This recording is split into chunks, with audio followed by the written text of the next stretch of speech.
وہ آواز نہیں تھی جو پہاڑ پیدا کر رہا تھا، یہ وہ آواز تھی جسے پہاڑ استعمال کر رہا تھا۔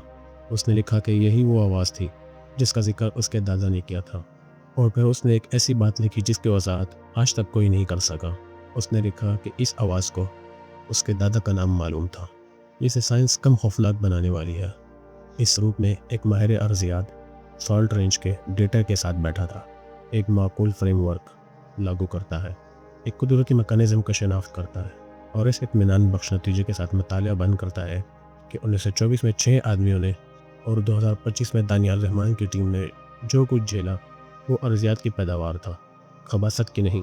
انفراساؤنڈ، زلزلہ ارتعاش، معدنیاتی اثاثے سے پیدا شدہ ہذیان، ہائپوکیاس، عقلی توضیحات کی فہرست طویل ہے، اور ان میں سے ہر ایک کو سالٹ رینج کے حوالے سے جانچا جا چکا ہے، اور ان میں سے ایک بھی معاملہ بند نہیں کرتا، اور ان میں سے ہر ایک دوسرے سے مزید بدتر بنتا ہے۔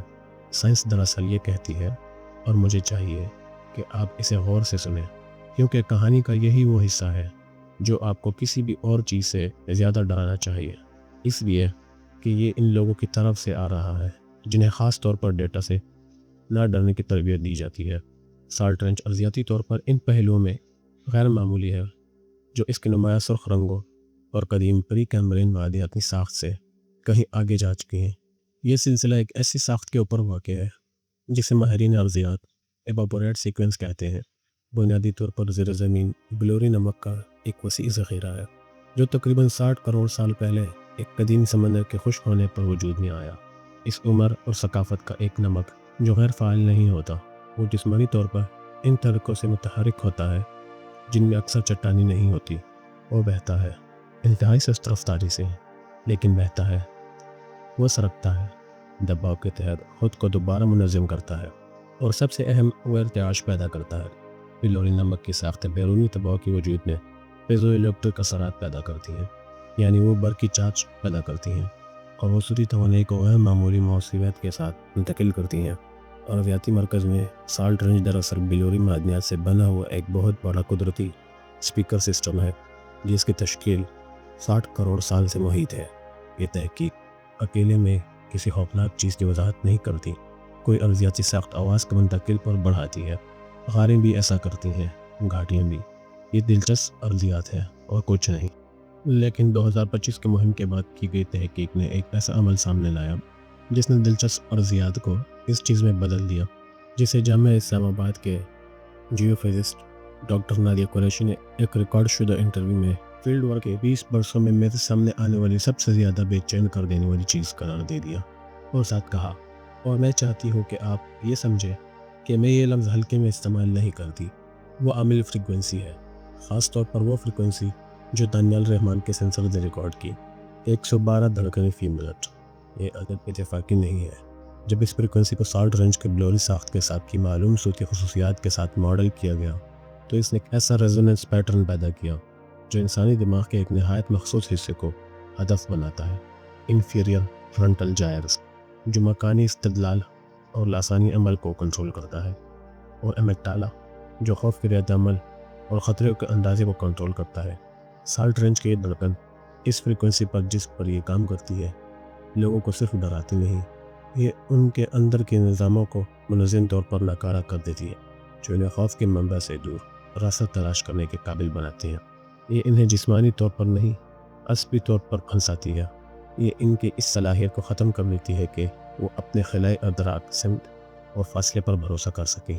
یہ سرویر جو اس فریکوینسی کی زد میں آ کر کسی راہداری کی پیمائش کرنے کی کوشش کرے، وہ بالکل ویسے ہی بگڑی ہوئی اور خود سے متصادم پیمائش پیدا کرے گا جیسی ہارٹلی کے لاگ میں ملتی ہے۔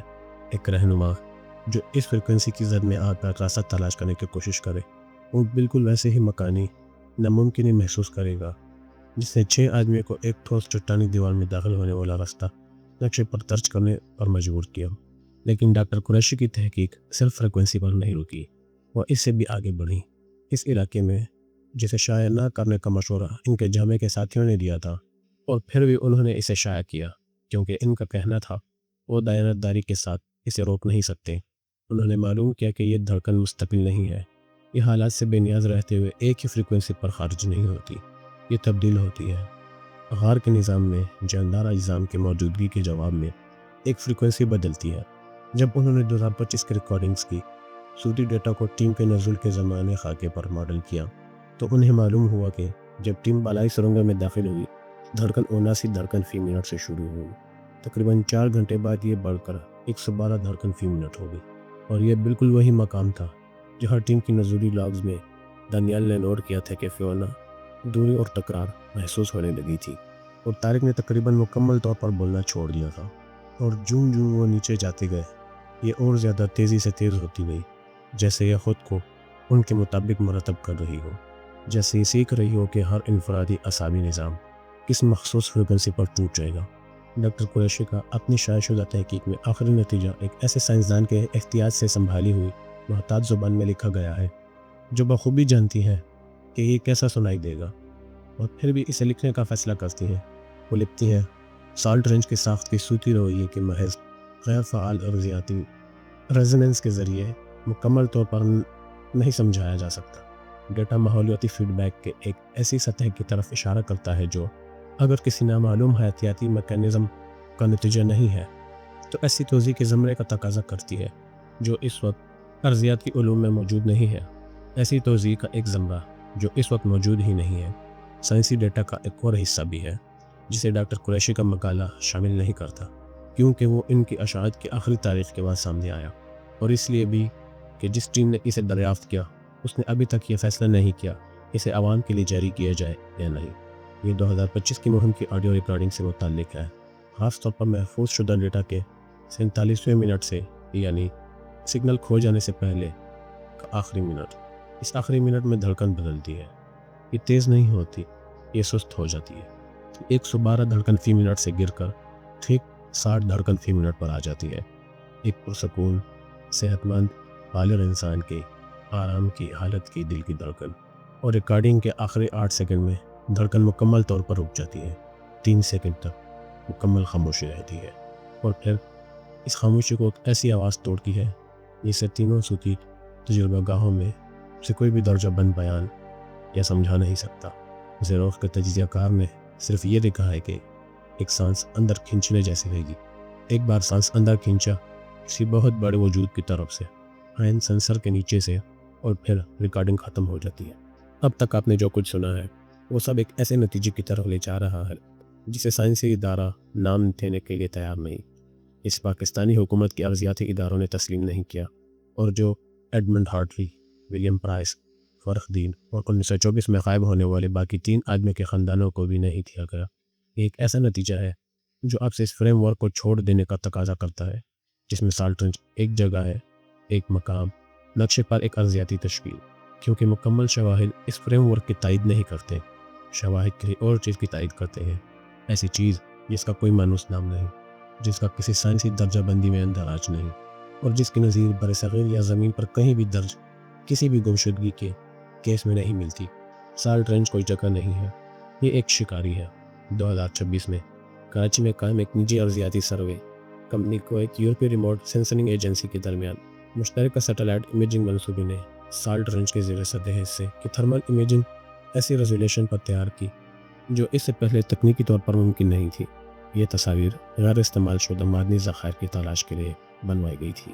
انہیں کوئی نیا معدنی ذخیرہ نہیں ملا، اس کے بجائے جو انہیں ملا اسے پہلے فوراً ایک تکنیکی باقاعدگی قرار دیا گیا، پھر آلات کی خرابی، اور پھر 6 ہفتوں کے دوران 3 علیحدہ سیٹلائٹس پاسز کے ذریعے 3 بار امیجننگ دہرائی جانے کے بعد وہ چیز قرار دیا گیا جسے مرکزی امیجننگ تجزیہ کار، ایک ڈچ سائنسدان پیٹر واس نے اس کے سوا کچھ اور کہنے سے انکار کر دیا۔ جو وہ ڈیٹا میں دکھائی دے رہی تھی، تھرمل تصویر سیٹلائٹ رینج کی ٹھوس چٹان کے نیچے حرکت کرتے ہوئے حرارتی نقوش دکھاتی ہے۔ یہ جیو تھرمل سرگرمی کی طرح پھیلے ہوئے ساکن حرارتی نقوش نہیں تھے، متحرک نقوش، منظم، راستوں کی پیروی کرتے ہوئے، سمت بدلتے ہوئے، کچھ جگہ پر ٹھہرتے ہوئے اور پھر کسی اور سمت میں دوبارہ حرکت کرتے ہوئے۔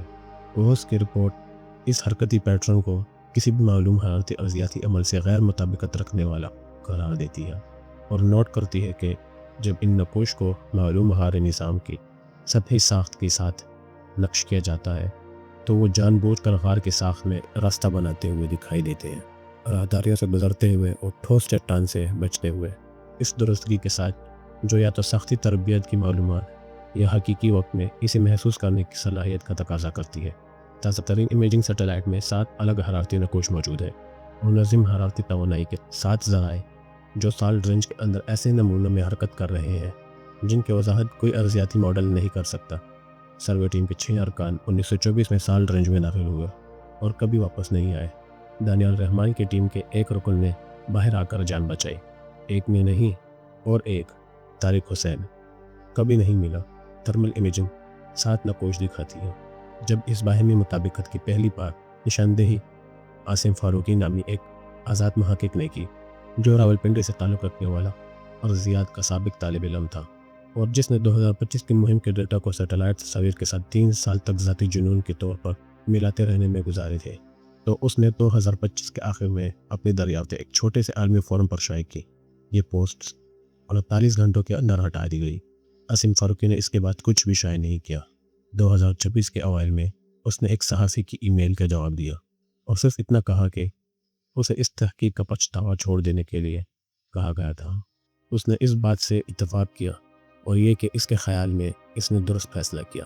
اس نے یہ نہیں بتایا کیوں، اس نے یہ بھی نہیں بتایا کہ اسے کس نے کہا تھا، لیکن اس کی پوسٹ ہٹائے جانے سے پہلے کئی لوگوں نے اسے ڈاؤن لوڈ کر لیا تھا، اور اس دستاویز میں فاروقی نے تھرمل نقوش کے بارے میں ایک ایسی تفصیل شامل کی تھی جو کسی بھی سرکاری ارضیاتی رپورٹ میں ظاہر نہیں ہوئی اور جس پر کسی حکومت یا سائنسی ادارے نے تبصرہ نہیں کیا۔ اس نے نوٹ کیا کہ جب تھرمل نقوش کے مختلف امیجنگ پاسز کے خلاف تجزیہ کیا جاتا ہے تو وہ غار کے نظام میں بے ترتیب حرکت نہیں کرتے، وہ ایک نمونے میں حرکت کرتے ہیں، ایک چکر، ایک راستہ جو غار کے انہی حصوں میں بار بار وقفے سے گزرتا ہے، جیسے گشت کر رہا ہو، جیسے کسی علاقے کے حدود سے باخبر رہ رہا ہو۔ جب اس چکر کو 1924 کے مشن کے معلوم سروے ڈیٹا کے ساتھ درستگی سے نقش کیا جاتا ہے تو یہ اس راستے کی پیروی کرتا ہے جس پر ایڈمنڈ ہارٹلی کی ٹیم کے غائب ہونے سے پہلے کے دنوں میں چلنے کا اندراج موجود ہے۔ یہ تھرمل نقوش اسی راستے پر چل رہے ہیں، بار بار 100 سال بعد، کبھی نکلتے نہیں، کبھی رکتے نہیں۔ سالٹ رنج کے گرد و نواح کی دہایت ایک قدیم ترین لوک روایت، وہ کہانیاں جو فخردین کے دادا نے سنائی، جو ان کے دادا کے دادا نے سنائی، جو اتنے پیچھے تک جاتی ہیں کہ کوئی مورخ ان کے ابتدا کے سراغ نہیں لگا سکتا۔ پہاڑ کو ایک زندہ چیز قرار دیتے ہیں، استعارہ نہیں، شاعرانہ انداز میں نہیں، لفظی طور پر۔ دادن خان اور کیوڑا اور سخت دامن کو میں پچھلے چھوٹے دیہات کے بزرگ نسلوں سے سالٹ رینج کو ایک ایسی چیز کے طور پر بیان کرتے آئے ہیں جو سانس لیتی ہے، جو بھوکی رہتی ہے، جو جاندار کو اندر کھینچ لیتی ہے اور پھر چھوڑتی نہیں۔ وہ اسے مخلوق الفطرت نہیں کہتے، وہ اسے پہاڑ کی فطرت کہتے ہیں، بالکل اس طرح جیسے کوئی دریا یا آگ کی فطرت بیان کرے۔ یہی وہ ہے جو پہاڑ کہتے ہیں، یہی وہ ہے جو پہاڑ کرتا ہے، یہی وہ ہے جو پہاڑ ہمیشہ سے کرتا آیا ہے۔ اور آپ کسی ایسی چیز کا نقشہ نہیں بناتے جس نے پہلے ہی آپ کا نقشہ بنا لیا ہو۔ وہ لفظ جو وہ اس عمل کے لیے استعمال کرتے ہیں جو پہاڑ اپنے اندر داخل ہونے والے کے ساتھ کرتا ہے، پنجابی کا ایک ایسا لفظ ہے جس کا انگریزی میں صاف ترجمہ ممکن نہیں۔ اس کے قریب ترین مفہوم ہے اپنے اندر شامل کر لینا، مار دینا نہیں، قید کر لینا نہیں، اپنے اندر شامل کر لینا، اپنے ہی وجود کا حصہ بنا لینا۔ یہ فرق ان بزرگوں کے لیے اہم ہے جو یہ لفظ استعمال کرتے ہیں، اگرچہ جب ان سے اس فرق کی مزید درست وضاحت مانگی جائے تو وہ عموماً خاموش ہو جاتے ہیں۔ کیوڑا کے قریب ایک گاؤں کی ایک بوڑھی عورت جس نے 2023 میں ایک محقق سے بات کرنے پر رضامندی ظاہر کی اور کہا کہ اس کا نام ریکارڈ نہ کیا جائے، اس نے اسے یوں بیان کیا۔ اس نے کہا کہ جو لوگ پہاڑ میں گئے تھے وہ مردہ نہیں تھے۔ اس نے اس بات کو پوری وضاحت سے کہا۔ اس نے کہا کہ انہیں مردہ کہنا غلط ہوگا، اور جو خاندان ان پر ماتم کرتے ہیں وہ غلط وجہ سے ماتم کر رہے ہیں۔ اس نے کہا کہ پہاڑ نے انہیں نہیں لیا۔ اس نے کہا کہ وہ دنیا کے بارے میں پہاڑ کی سمجھ کا حصہ بن گئے تھے۔ اس نے کہا کہ پہاڑ کو دنیا کو سمجھنے کی ضرورت تھی تاکہ وہ مزید چیزوں کو اپنے اندر بلا سکے۔ اور پھر اس نے ایک ایسی بات کہی جسے محقق نے انصاف کی بات ہے بغیر کسی تدوین یا تعبیر کے لفظ بہ لفظ ریکارڈ کیا۔ اس نے کہا کہ پہاڑ کو پیمائش کرنے والے آلات میں بہت دلچسپی رہی تھی، یہ کہ اسے بہت طویل عرصے سے پیمائش کے آلات میں دلچسپی رہی ہے، یہ کہ جب بھی لوگ ایسے آلات کے ساتھ آئے جو اسے متعین کرنے، اسے نقاط محدد میں باندھنے، اسے صفحے پر اعداد میں کم کرنے کے لیے بنائے گئے تھے، تو پہاڑ نے آلات اور آدمیوں دونوں کو ساتھ لے لیا، کیونکہ وہ اپنے جس بھی انداز میں چیزوں کو سمجھتا ہے، اس نے سمجھ لیا تھا کہ آلات اور آدمی ایک ہی نوعیت کا خطرہ ہے۔ آپ کسی شکاری کا نقشہ اس کا شکار بنے بغیر نہیں بنا سکتے۔ ایڈمنڈ ہارٹلی کو سالٹ رینج کی تعریف متعین کرنے کے لیے بھیجا گیا تھا، اسے محدود کرنے کے لیے، کسی نو آبادیاتی سروے گریڈ میں فٹ کرنے اور دہلی کے ایک آرکیو میں حوالہ نمبر کے تحت محفوظ کرنے کے لیے۔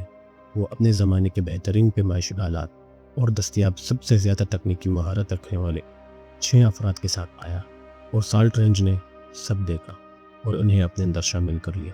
2025 میں دانیال رحمان صوتی سینسرز اور ڈیجیٹل جی پی ایس آلات کے ساتھ آیا، جن کا ہارٹلی تصور بھی نہیں کر سکتا تھا۔ وہ اپنی اضافی صدی کی ٹیکنالوجی اور ایک اضافی صدی کی سائنسی فہم کے ساتھ آیا، اور سالٹ رینج نے یہ سب دیکھا۔ دھڑکن نے خود کو نئے آلات، نئے اعصابی نظاموں اور نئی فریکوینسیوں کے ساتھ ترتیب دیا۔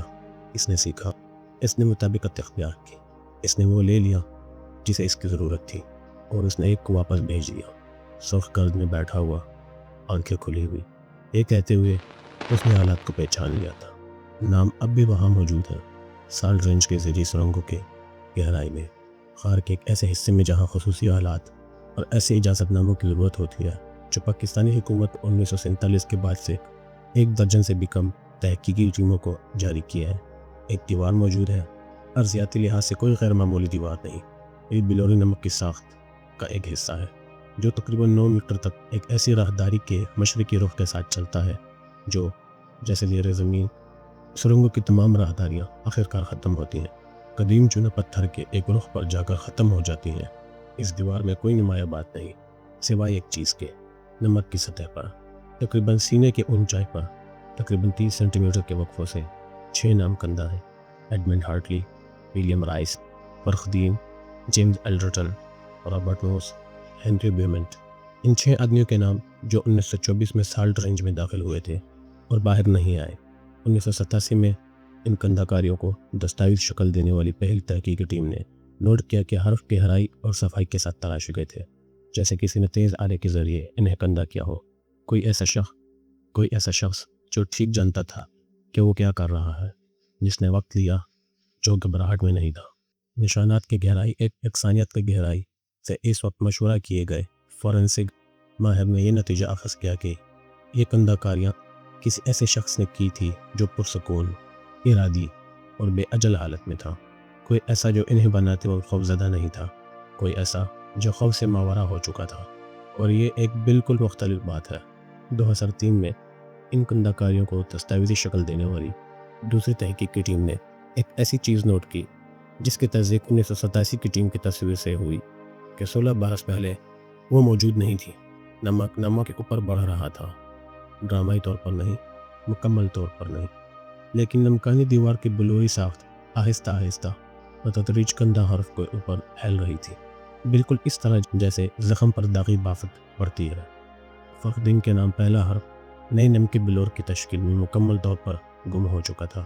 ہنری بیومنٹ کے نام کے آخری حرف کا نچلا خم جزوی طور پر ڈھک چکا تھا، نمک ناموں کو دوبارہ اپنے اندر جذب کر رہا تھا۔ دیوار کی تیسری اور تازہ ترین دستاویزی دورے میں، جو 2025 کی مہم کے حصے کے طور پر دانیال کی ٹیم نے زیر زمین راہداریوں میں اترنے سے پہلے کیا گیا، معلوم ہوا کہ یہ عمل جاری رہا تھا۔ فرخدین کا نام اب نئی بلور کی ایک باریک تہہ کے نیچے محض دھندلا سا نشان رہ گیا تھا۔ جیمز ایلڈرٹن کا نام جزوی طور پر پڑھا جا سکتا تھا، باقی موجود تھے، لیکن 6 ناموں کے گرد نمک موٹا ہو چکا تھا، اور ٹیم کی تصویر میں ایک ایسی چیز نظر آتی ہے جو 2003 میں موجود نہیں تھی، ایک ایسی چیز جس کا ذکر ان میں سے کسی نے اپنے سرکاری فیلڈ نوٹس میں نہیں کیا، لیکن جسے دانیال رحمان نے باہر آنے کے بعد دیے گئے اپنے واحد تفصیلی انٹرویو میں بیان کیا، اسی ریدم کے ساتھ نپے تلی پریشان کن حد تک پرسکون آواز میں، جس کا ذکر ظاہر معالج میں کیا تھا۔ اس نے نمک میں نئے نشانات بیان کیے، نام نہیں، کسی ایسی زبان کے حرف نہیں جسے وہ پہچانتا ہو، نشانات، منظم، بار بار دہرائے جانے والی نشانات جو 6 کنندہ نامک متوازی دیوار کے ساتھ چلتے ہیں، وہاں سے شروع ہوتے ہوئے جہاں فرخدین کا نام ختم ہوتا ہے، اور راہداری کے کنارے تک جاتے ہوئے پھر موڑ کاٹ کر غار کے اس حصے میں داخل ہوتے تھے جہاں ٹیم ابھی تک نہیں گئی تھی۔ دانیال نے کہا کہ اس نے اندازاً 4 یا 5 منٹ تک اپنی ٹارچ کی روشنی نشانات کے ساتھ ساتھ پھیرتے ہوئے گزارے۔ اس سے پہلے کہ اسے احساس ہوا کہ یہ بے ترتیب نہیں تھے، یہ ارضیاتی ساختیں نہیں تھی، انہیں جان بوجھ کر ایسی تیز اور محتاط آلے سے بنایا گیا تھا جس سے نمک میں وہ 6 نامکندہ کیے گئے تھے اور وہ موڑ کے پار بھی جاری تھے۔ اس نے ان کا پیچھا نہیں کیا، وہ موڑ پر اپنی ٹارچ اور اپنے آڈیو سینسرز کے ساتھ کھڑا رہا اور اس نے ان نشانات کو اندھیرے میں آگے بڑھتے ہوئے دیکھا اور اس نے ان سے پوچھا نہیں کیا۔ وہ وہاں کھڑا رہا حتیٰ کہ فیونا اس کے پیچھے آ گئی اور اس سے پوچھا کہ وہ کیا دیکھ رہا ہے۔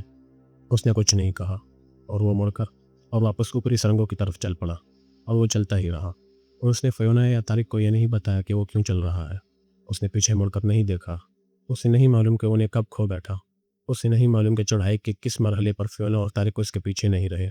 اسے سرخ گرد میں گزرے ہوئے وہ 9 دن یاد نہیں، اسے وہ موڑ یاد ہے۔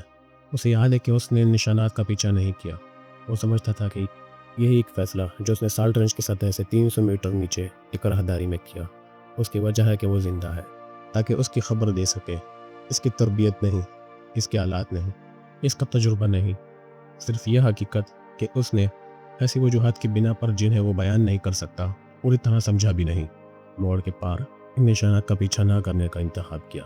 2025 میں کی گئی تھرمل امیجنگ سالٹ رینج کی زیر زمین سرنگوں میں حرکت کرتے ہوئے 9 حرارتی نقوش دکھاتی ہے۔ 2024 کی امیجنگ جو ایمان مہم سے پہلے کی گئی تھی 7 دکھاتی تھی۔ 2025 میں دانیال کے سینسرز کا ریکارڈ کردہ دھڑکن کا تجزیہ سالٹ رینج کے تمام موجود صوتی ریکارڈ کے مقابلے میں کیا گیا۔ ان میں 1887 کے 9 آبادیاتی انتظامی مراسلات میں غیر معمولی آوازوں کی ابتدائی ترین دستاویزی ذکر تک شامل تھا۔ 2026 کے اوائل میں مکمل ہونے والے اس تجزیے نے ایسا درست نتیجہ پیدا کیا کہ ایڈمرا کے تجربہ گاہ کے مرکزی تجزیہ کار نے اس تحقیقی ٹرسٹ کو بھیجنے سے پہلے 3 ہفتے تک اپنے پاس رکھا، کیونکہ وہ پوری طرح یقین کرنا چاہتی تھی۔ اس نے اسے 4 بار جانچا، اس نے ایک ساتھی سے آزادانہ طور پر جانچ کروائی، اس نے ہر مرحلے پر طریقہ کار کی تصدیق کی اور پھر اس نے اسے بھیج دیا، کیونکہ وہ ایک سائنسدان ہے اور وہ اس سے قطع نظر کا ڈیٹا کس بات کی طرف اشارہ کرتا ہے اسے روکتی نہیں۔ 2025 میں ریکارڈ کی گئی دھڑکن 1924 میں ریکارڈ کی گئی دھڑکن سے یکساں ہے، ملتی جلتی نہیں، قابل موازنہ نہیں، یکساں۔ وہی فریکوینسی، وہی ماڈولیشن پیٹرن، وہی تیز ہونے کا منحنیہ جیسے جاندار نظام میں مزید گہرائی میں اترتے ہیں۔ کم فریکوینسی والی کیریئر ویو کے اندر پیوست وہی منظم دہرایا جانے والا سلسلہ، وہی سلسلہ جسے زیورخ کے تجزیہ کار نے زبان بنانے کے لیے کافی تنظیمی پیچیدگی رکھنے والا قرار دیا تھا۔ 101 سال کے فاصلے پر وہی پیغام، وہی پکار، وہی آواز، مختلف کانوں سے مخاطب۔ یہ دھڑکن کمزور نہیں ہوئی، یہ بدلی نہیں، یہ ان طریقوں میں نہ ارتقا پذیر ہوئی، نہ سرکی، نہ بگڑی، جن میں ایک صدی کے دوران قدرتی ارضیاتی عمل بگڑتے ہیں۔ یہ 2025 میں اتنی ہی مضبوط ہے جتنی 9 آبادیاتی مراسلات سے اشارہ ملتا ہے کہ 1880 کی دہائی میں تھی، اتنی ہی مضبوط جتنی جرنلز سے معلوم ہوتا ہے کہ 1924 میں تھی، اتنی ہی مضبوط جتنی 2025 کے سینسرز نے ریکارڈ کی۔ یہ کمزور اس لیے نہیں ہوئی کیونکہ اسے مضبوط ہونے کی ضرورت ہی نہیں، یہ ہمیشہ سے اسی فریکوینسی پر تھی جس پر اسے ہونا چاہیے تھا۔ یہ ہمارے پہنچنے سے پہلے ہی ترتیب دے دی جا چکی تھی، ہم سب کے پہنچنے سے پہلے، دانیال سے پہلے، ایڈمنڈ ہارٹلی سے پہلے، 9 آبادیاتی سروے سے پہلے، سرخ دامن قوم میں دیہات بسنے سے پہلے، قدیم ترین لوک کہانیوں کے پرانے ہونے سے بھی پہلے۔ سالٹ رینج پہلے ہی بلا رہی تھی، پہلے ہی انتظار کر رہی تھی، پہلے ہی اس سبا کے ساتھ موجود تھی جو صرف کوئی واقعی قدیم چیز ہی اختیار کر سکتی ہے، کیونکہ سفر وقت کے گزرنے کو فرض کرتا ہے، اور جو چیز 60 کروڑ سال سے موجود ہو وہ وقت کو اس طرح محسوس نہیں کرتی جس طرح ایک انسان ان 9 دنوں کو محسوس کرتا ہے جو وہ سرخ گرد میں بیٹھ کر اس وقت لاہور میں ہے۔ وہ کام کرتا ہے، کھاتا ہے، سوتا ہے۔ اس نے ایک انٹرویو دیا ہے اور باقی سب سے انکار کیا ہے۔ جو لوگ اسے جانتے ہیں وہ کہتے ہیں کہ مہم کے بعد وہ پہلے سے زیادہ خاموش ہو گیا، اپنی حرکات میں زیادہ ارادی، اپنی گفتگو میں زیادہ ناپت تلا۔ جیو فزکس کے شعبے میں اس کے سابق ساتھی کہتے ہیں کہ وہ اب سالٹ رینج کے بارے میں بات نہیں کرتا، نہ اس کے دفاع میں، نہ اس کی مذمت میں، نہ اس کی وضاحت میں۔ وہ اس کے بارے میں اس طرح بات کرتا ہے جیسے آپ کسی ایسی چیز کے بارے میں پڑھتے ہیں جس کے بارے میں آپ جانتے ہیں۔ کہ وہ بھی آپ سے باخبر ہے۔ احتیاط سے، بغیر اشتعال کے، لاہور واپسی کے بعد 2 دستاویزی موقع پر اسے الصبح اپنے اپارٹمنٹ کی کھڑکی پر کھڑا پایا گیا، شمال مشرق کی طرف رخ کیا ہوئے، سالٹ رینج کی طرف ساکت کھڑا، آنکھیں کھلی ہوئی، سنتا ہوا۔ جب اس سے پوچھا جاتا ہے کہ وہ کیا سنتا ہے تو وہ کچھ نہیں کہتا۔ آج رات سالٹ رینج کے نمکانی میدان خاموش ہیں، 100 گھاٹیاں ساکت ہیں، سرکاری ارضیاتی سروے کے مراکز اپنے دائرے میں کھڑے ہیں، نیچے اظہار کی طرف اشارہ کرتے ہوئے جو کسی بھی جدید نقشے میں موجود نہیں۔ زیر زمین سرنگیں تاریک اور خاموش ہیں، اور زمین کی سطح سے ٹھیک 300 میٹر نیچے ایک ایسی دیوار پر جو قدیم چونے پتھر کے ایک رخ پر جا کر ختم ہوتی ہے، 6 نام آہستہ آہستہ صبر کے ساتھ بدوری نمک کے ذریعے نگلتے جا رہے ہیں۔ اور اسے کوئی جلدی نہیں، کیونکہ جلدی صرف انہیں ہوتی ہے جو وقت ختم ہو جانے سے ڈرتے ہیں۔ دھڑکن اب بھی موجود ہے، آپ اسے یہاں سے نہیں سن سکتے، لیکن یہ وہاں ہے، 112 دھڑکن فی منٹ، ردمک، مستقل۔ اور آج رات اگر حالات درست رہے تو یہ کل سے زیادہ تیز ہے۔